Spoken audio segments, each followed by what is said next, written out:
Welcome to the Organisational Inclusionist. I'm your host, Grace Mosuro. In this podcast series, we'll be delving deep into the pressing issues surrounding equality, diversity, and inclusion in both the workplace and the broader world. My goal is to foster understanding, inspire change, and amplify the voices of those advocating for a more inclusive and equitable society. Throughout this series, I'll be engaging in candid discussions with leaders, experts, activists, and changemakers from various fields. We'll explore the challenges, successes, and evolving landscapes of equality, diversity, and inclusion. From dismantling systematic biases to promoting equal opportunities for all, we'll touch on a broad range of topics.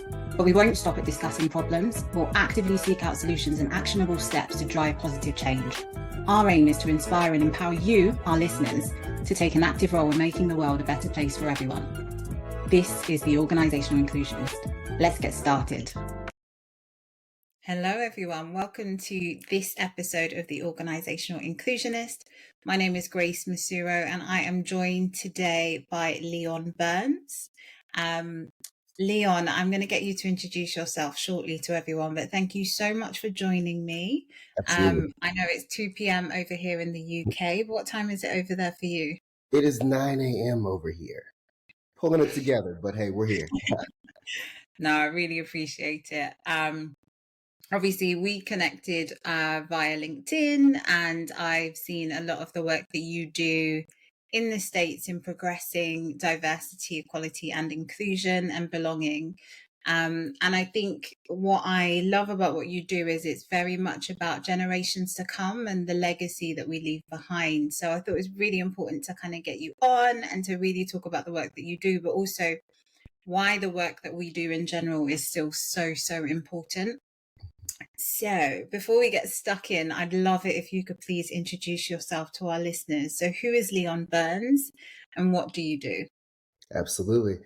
Well, good morning, everyone. My name is Leon Burns. I'm a techie, if you will, currently the CEO and president of Open Technology Group, a family-owned company for over 30 years now. We do IT government contracting, mainly asset management, help desk infrastructure, working with various government entities in the Washington, D.C. metropolitan area, Department of Treasury, BEP, Health and Human Services, a little bit of work with defense in the past, but we've been around quite a few things over the years and, just, ready to be of service to the government. It's been a pleasure so far. But since taking the position a little over 2 years ago, what I've decided to do is rebrand our company in creating a platform for diversity, equity, inclusion, and belonging for people of color, specifically African Americans, to find a way into the tech space. Amazing. So what led you to do the work that you're doing in diversity and inclusion? Well, you kind of look at the landscape. It's no secret that at least in the United States, at least that tech opportunities are scarce for people that look like me. I mean, African Americans in tech currently only make up roughly 8% of the tech market, so we are a rarity, and a lot of that comes from lack of information and lack of opportunity, for lack of better terms. And I kind of felt like if I was able to put myself at the forefront and let people know that, somebody like you or like me, could, take a different route. It doesn't necessarily have to be the collegiate degree. It doesn't necessarily have to be the who you knows. There are some things that can be done on a certification level, on a networking level, that can put you in these positions, quicker than you think and more effectively than you think. That's really what I want to promote, with my time as president. Amazing. We have a lot of initiatives kind of growing and coming up in the UK around this as well. So it is one of those things where we know kind of the legacy of slavery has meant that as a people, as Black people, we are significantly behind white people. And essentially, a lot of that means as things progress, we are still quite a few steps behind. Yes. And tech has just, it's blown up, it's huge. Yeah. So we've got initiatives like the one that I know of is like Women in Tech and things like that. So we've got groups like that are developing to really support. minority groups that just haven't had the access and haven't, we haven't caught up necessarily yet. We're seeing some amazing things happening. But I completely agree with you that we need these networks and these initiatives and people like yourselves to really bring us up to speed. We've still got a lot of catching up to do, obviously, but I think the work that you're doing is definitely going to help us get there. Absolutely. So in the UK, we've had some noise about diversity and inclusion. We've had politicians kind of similarly to Donald Trump, actually. We recently had a mayoral election in London, and one of the candidates, essentially part of her propaganda and her manifesto, or whatever they call it, was essentially around getting rid of all woke programs and DEI initiatives and all of that nonsense. I followed it. It was something to Yeah, see. crazy. But, I feel like diversity and inclusion has been under attack in the UK, but if I'm honest, it started in the States and then had a ripple effect over here. So I feel like the United Kingdom is definitely, we follow the States, right? As far as I'm concerned, in terms of a lot of things. And I feel like all of the noise that started in the States has really then rippled over to here. And people now feel a lot more confident about saying some things that they've probably felt for a long time. But now that more people are saying it, they now feel confident saying it.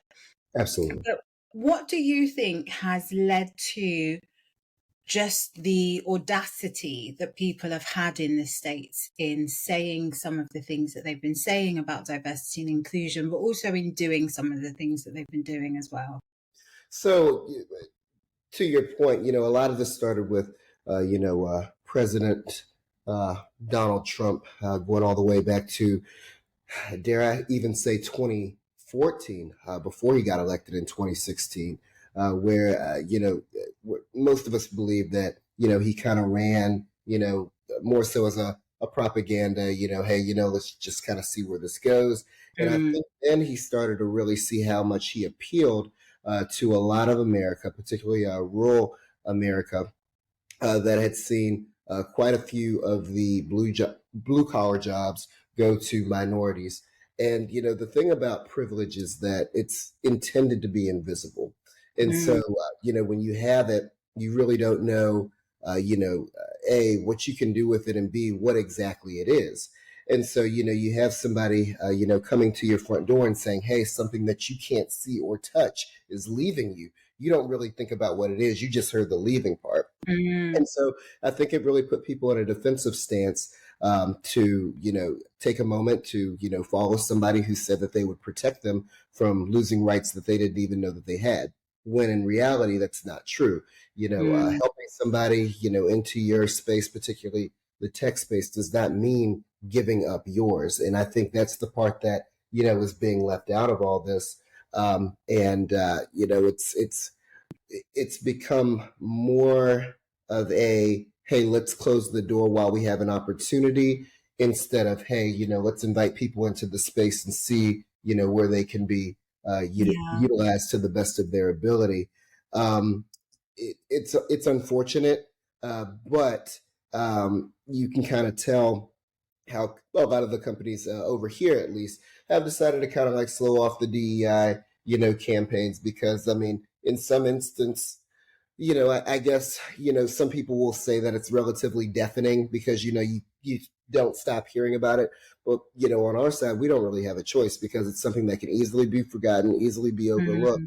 And in order for us to really get up this hill, it's going to be a nonstop effort. It has to continue, whether you really want to hear it or not. And if you really don't want to hear it, you're probably part of the problem.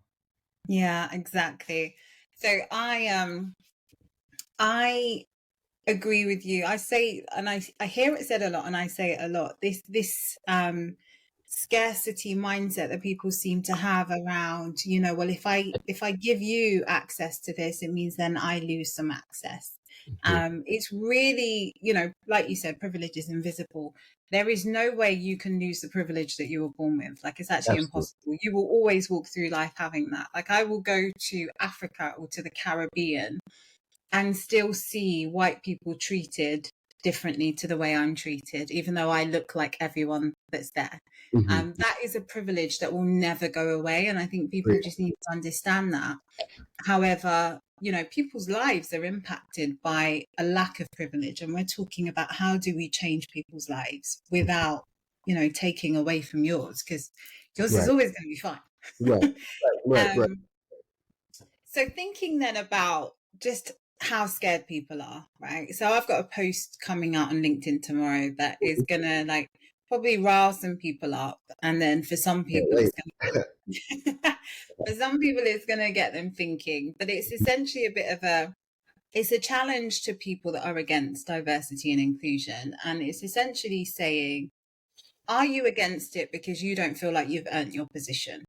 Ooh. So is this threatening you because you feel like, oh, if you let people that don't look like me into this space and they actually have the qualifications, the experience and the drive to do well, that's going to show me up because Absolutely. I got this position because I'm part of the club, right? And if Absolutely. you're letting people that aren't part of the club but have the skills, the experience and are going to work really hard, that's going to make me look bad, right? Because I really shouldn't be here. I Now, haven't earned. question: is that what you call the club over there in the UK? You call it the club? We call it Yeah, the. That's you call wild. it what? The good old boys club. Yeah. So That's what we use terms like the club as well. okay. So Okay. Okay. some of us just aren't in the club. We weren't born in the club, right? We were Um, not. you know. But yeah, no, I think the post is gonna be hilarious. But I just for me it's really about calling out the nonsense. Like there is absolutely no rational reason to be against diversity and inclusion. None. And if you are against it, then None. And this shut goes up. for women as well. I mean, not even just strictly race, women as well. For whatever Yeah. reason, that's so intimidating. I mean, even getting into the pay scale, right? Mm. It's one of those things. Definitely. So how do we overcome it from your perspective? Like, is there a way to overcome this irrational aversion to diversity and inclusion? We've got to get into positions where we can actually make decisions. I think that was one of the reasons why I never really just wanted to stop at the managerial level, or let's say the analyst level, or just the tech help desk level, because I saw that while they were all great experiences, they didn't allow me to bring people in that looked like me or make decisions at the higher level that would impact us down. I think one of the greatest things that you can do as a leader is open up a door for somebody behind you. In order Yeah. for us to do that, we're going to have to find ways to seize opportunities in these spaces that we've, been able to, you know, effectively, assist. Or we've got to start, how can I say this? We've got to start our own legacy that will allow us to essentially create spaces for people to look like us. It's one or the other. It's not, nobody's going to hold our hand through this process. We may get funding through, political efforts, that are tied to, far larger agendas than what we consider to be our priorities. But in order for this to happen, it's going to start at that ground level, but we've also got to want to help each other. I remember that, when I left one of my earlier jobs, or wanted to leave one of my earlier jobs, the two main problems that I had were either the person was in a position to help me and they didn't want to, or the person was willing and they didn't have the grounds to help me. And so, I mean, if we could put two of those characteristics together, we'd be much farther as a people. Yeah, And it's a definitely. rarity. It's a It so rarity. is. I think so I've got I wrote a blog yesterday actually talking about the lived experience of Black women in the workplace. And Mm-hmm. I called it like, do I even want to run this race? And I Mm-hmm. feel like, from my personal experience anyway, as a Black woman, culturally, I'm Nigerian by birth. That's my culture. And in my culture, we're raised that, particularly if you're the firstborn, you're raised that, best is the only option. You have to do well. You have to set the example. Mediocrity is not allowed in this house, that kind of thing. So you go into the workplace with that mentality. But then you also have this other conflicting conditioning that I got from my mum, which was very much, you're black, this isn't your country, you don't look like everyone else, so don't make too much noise, don't draw too much attention to yourself, but still be the best. And it's this conflicting mindset where you go into the workplace like, I need to excel here, I need to do well, I need to progress because I need to make my mum proud, I need to make my family proud. But then also feeling like, but I've also got to be quiet. Like, how do you do the two? And it's so challenging, which is why we talk about Black women and burnout in the workplace a lot in the UK. But one of the things that I realized a few years ago is that I was running a race for everybody else that I didn't even necessarily want to be in. Like, I was running a race to be a director in someone's company for my family and for the legacy.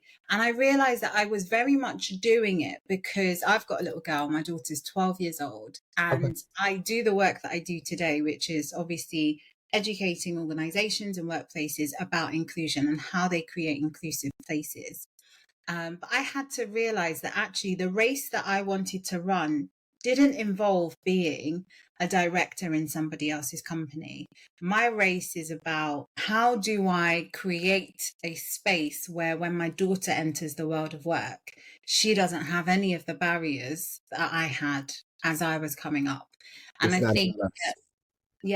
think it speaks to what you were saying about, how we bring each other up and how we, open doors for people and create opportunities for those that are coming after us. Like, I think that's so, so important. But I think for us as a people as well, it's also really important to realize that actually we need to decide which race it is we want to run, because running a race for the sake of running a race is exhausting, but also a waste of time. And a book that I'm reading at the moment, I don't know if you've read it, is called Who Moved My Cheese? Have you read it? Yes. Class, right. It's pretty standard for a lot of the business curriculums in the States. So, yes.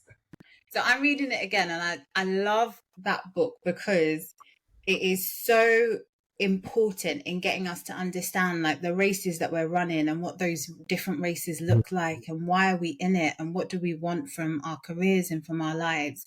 And I think that for anyone listening is a book that you need to read now, irrespective of what you do, what you look like, to really just help you to articulate and understand actually what do you want from this world and what are you chasing. Because I think sometimes as Black people, because I know, speaking for myself, I'm stubborn. So if you tell me I can't do something, then I really want to do it now. Okay. Absolutely. It's also kind of ingrained in us at this point. Definitely.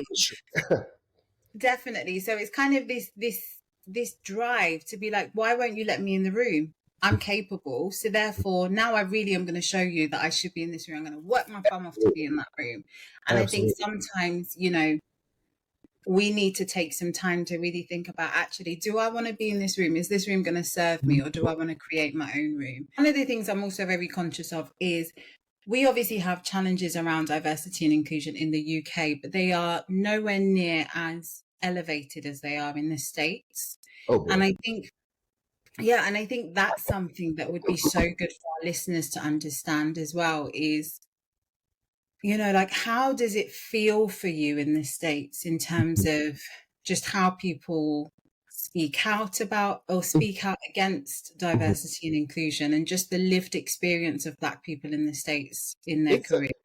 It's a very conscious feeling. You're consciously aware of your surroundings, how you present, your mannerisms, and how can I put it? So I don't know how closely the UK has followed a lot of the tragic deaths that have happened over the last several years. Trayvon Martin, that's what kind of kicked everything off. Yeah. We've had a lot of unlawful things that have happened to us. Unfortunately, by the hands of police brutality. Mm. Um, and these have been reminders to us as to just how closely, I mean, putting it bluntly, we are to sudden death by, just the wrong movement, the wrong tone, the wrong place at the wrong time. Um, Knowing these things, and now, for the next generation to actually see these things, kind of puts you in the mindset of, as Olivia Pope would say, who's a fictional character in one of our shows over here called We know Scandal. Olivia.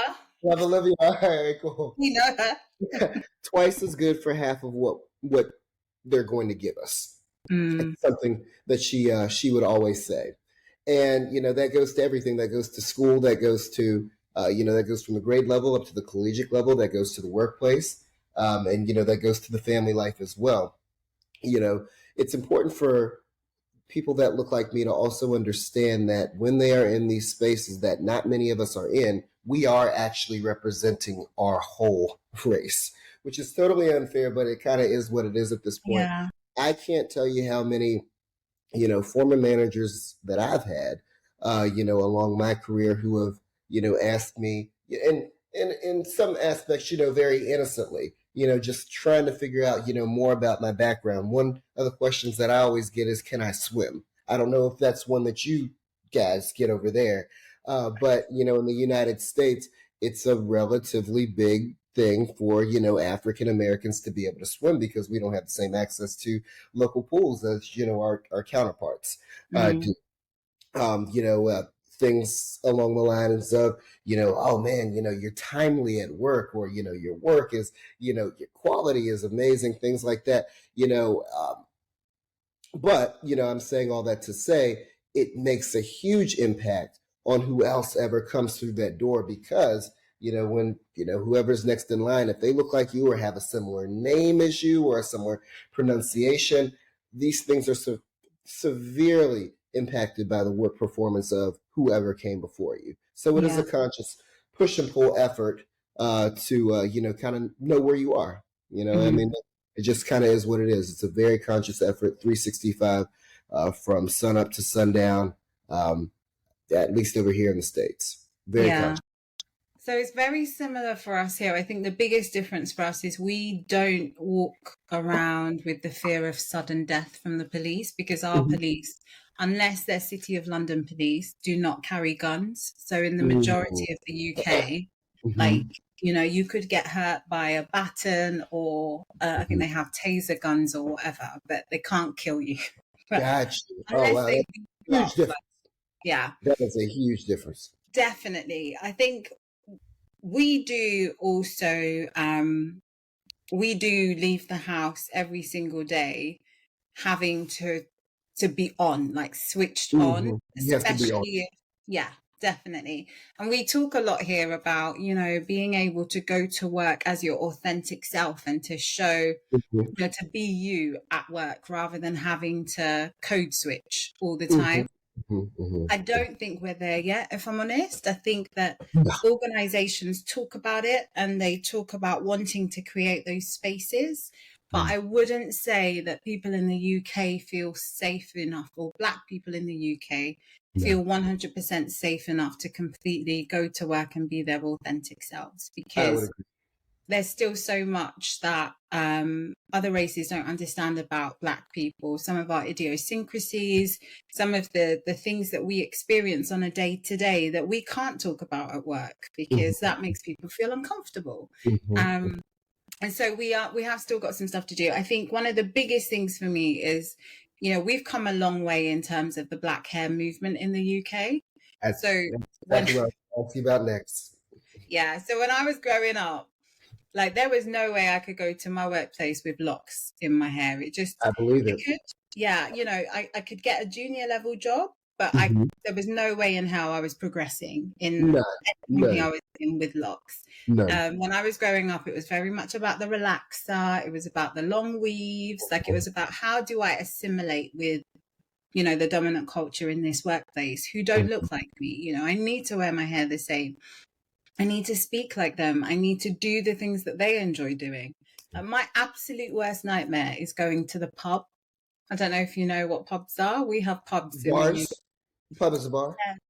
They are not bars as far as I'm concerned. I like a bar. A Okay. pub is like an old school drinking place. Like it's It's like a like place. a wood Yeah, interior, yeah, kind it's of like that kind of thing. where a Yeah. sailor would hang out, right? Yeah, but I Yeah, don't like them. They're like I find them, dirty. most of the pubs I've been to, yeah, I find them like they're a bit, the Yeah, floor's a sticky. little dingy. Yeah, Yeah, I yeah, don't like yeah. the pub, but every lunchtime without fail, I'd be in the pub because And I knew that if I wasn't in the pub, I was going to miss the conversations, I would miss the wow, opportunities.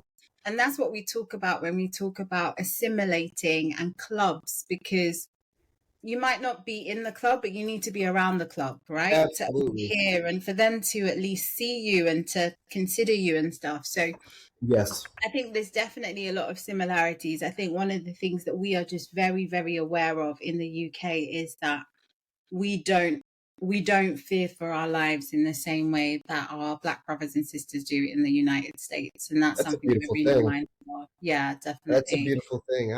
I would gladly take officers with batons over over what they have I over can here any imagine. day. It's No, I can a scary imagine. thing. It can be. Absolutely. It can be. Now, granted, there are plenty of wonderful men and women who wear the uniform, but even at that, there's still some risk with the Yeah, ones who might not see the world the same way that you and I do, and that's where it gets a little scary. absolutely. Yeah. Absolutely. So, what are you hoping to achieve? Like for you, what would a good legacy look like if you were no longer here? What would you want Mhm. people to be saying about you and the work that you're doing to increase representation in tech? Well, I've kind of left some breadcrumbs, if you will, and I'm very excited about my next little project. Clutch its hands really quick.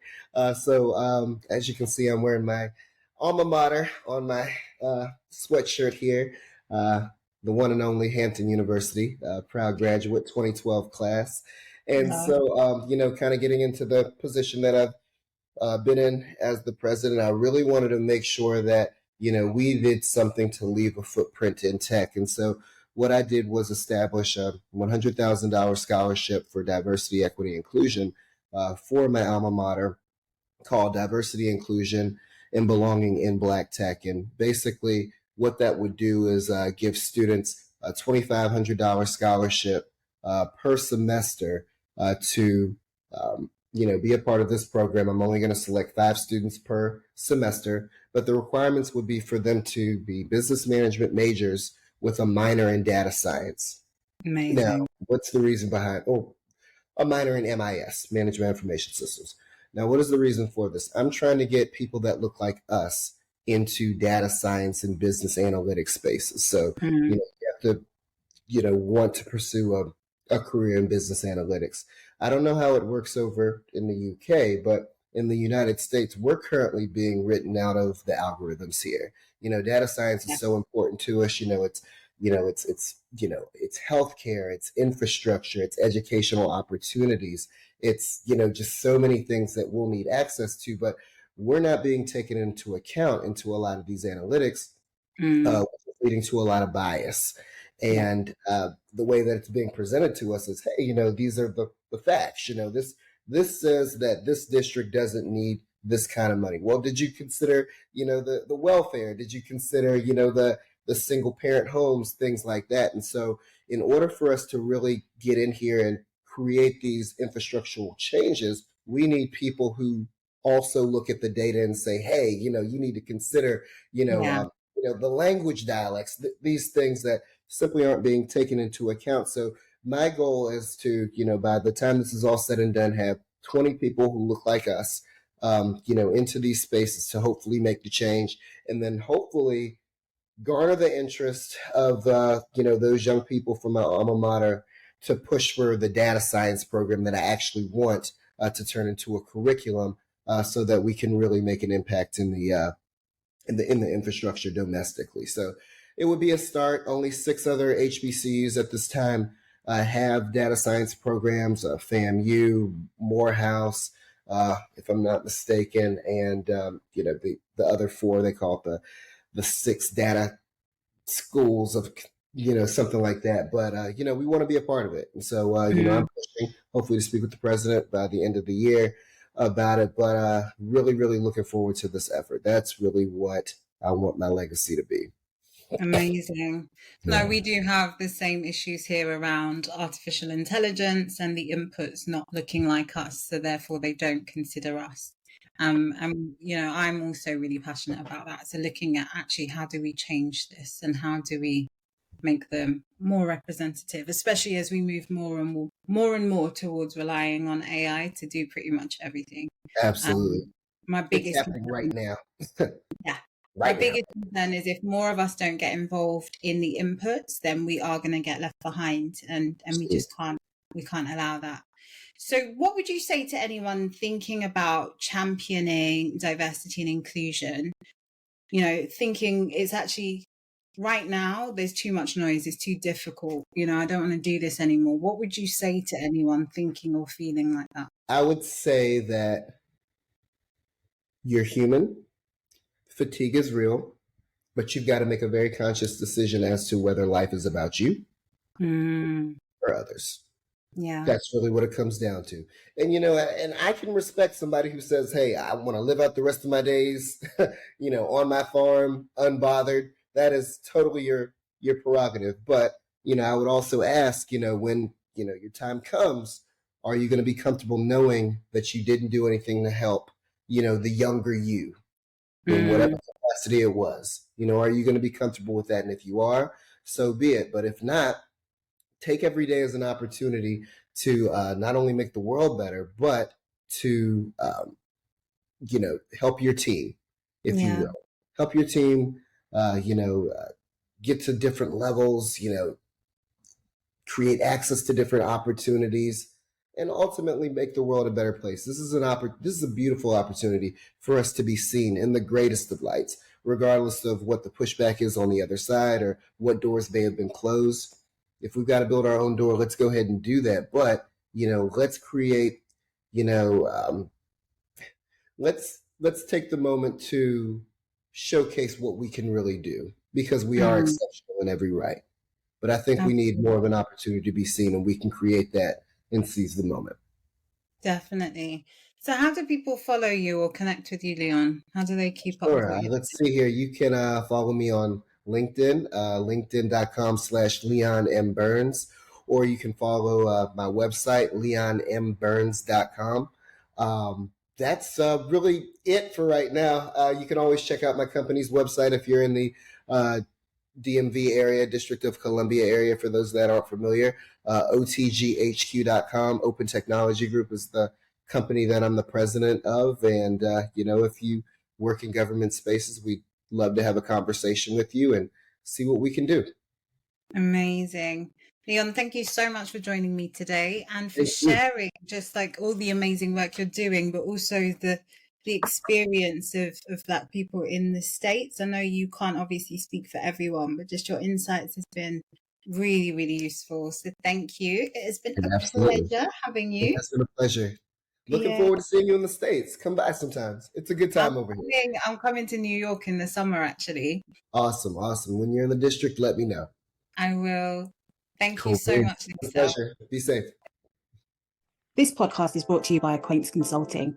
We'd love it if you could take a minute at the end of this podcast to follow, subscribe, whichever is easier or available for you on the platform that you're listening to us on. We're really keen to grow this channel and really impact equality, diversity, and inclusion across the world. And with your support, we can do just that.